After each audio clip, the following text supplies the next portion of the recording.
Good afternoon, everyone. Good afternoon, everyone. Good afternoon. And welcome to the swearing in of a great man.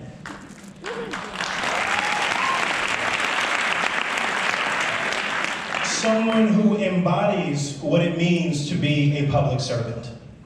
A man I am proud to call a friend. Someone I've looked up to for a while now. Whether it was as a lawyer for him in the Westchester County Attorney's Office, or subsequently as a member of Congress and his partner in government when he was my county executive here in Westchester. As someone who is privileged to represent large parts of this district, I can tell you that we are in good hands with George Latimer in Congress.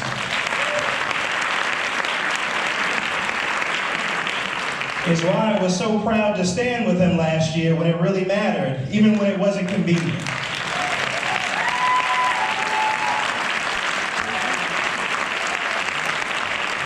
This district has a member of Congress who cares about everybody, and I do mean everybody. Whether you are in Yonkers, Mount Vernon, New Rochelle, here in Rye, Co-op City, Ardsley, Eastchester, Tarrytown, you name it, George Latimer cares about you here in the 16th Congressional District.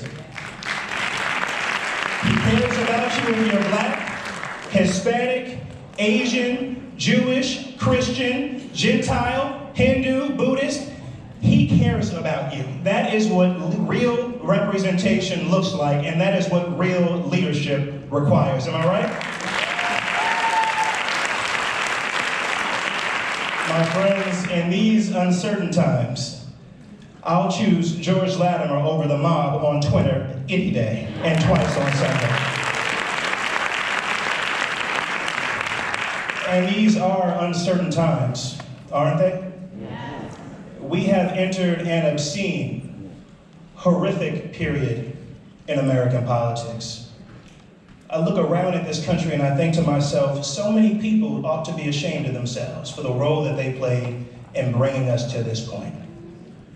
Many people who should know better. But whenever I feel discouraged, I think of public servants like my friend George Latimer, who reminds us that this work, our collective work, has never been about any one individual occupying the Oval Office or anyone serving in the United States Congress.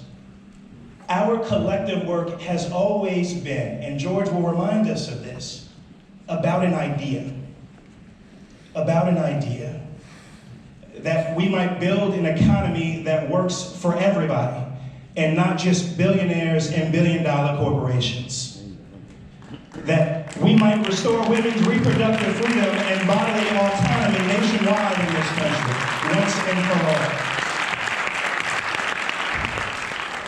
That we may save the planet from climate catastrophe and ensure a livable future for generations and generations to come.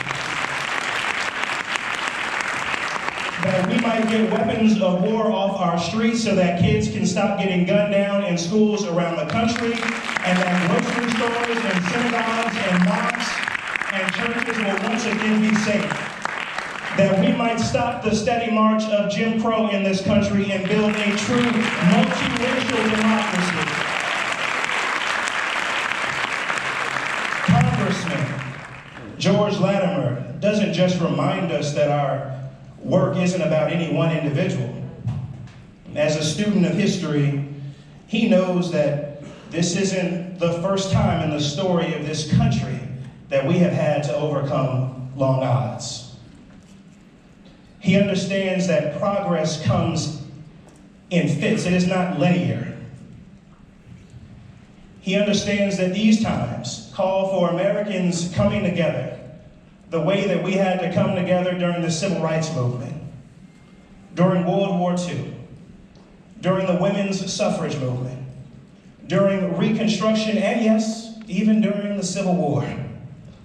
Because if it were not for those people who came before us, we would not be here today. We would not have made the progress that we today enjoy now. Certainly not me. Not George, not any of us in this auditorium. George also knows the following is true. And we remember Dr. Martin Luther King Jr. this month, especially, when he told us that the arc of the moral universe is long, yes, but it does indeed bend towards justice. Thank you, my friends.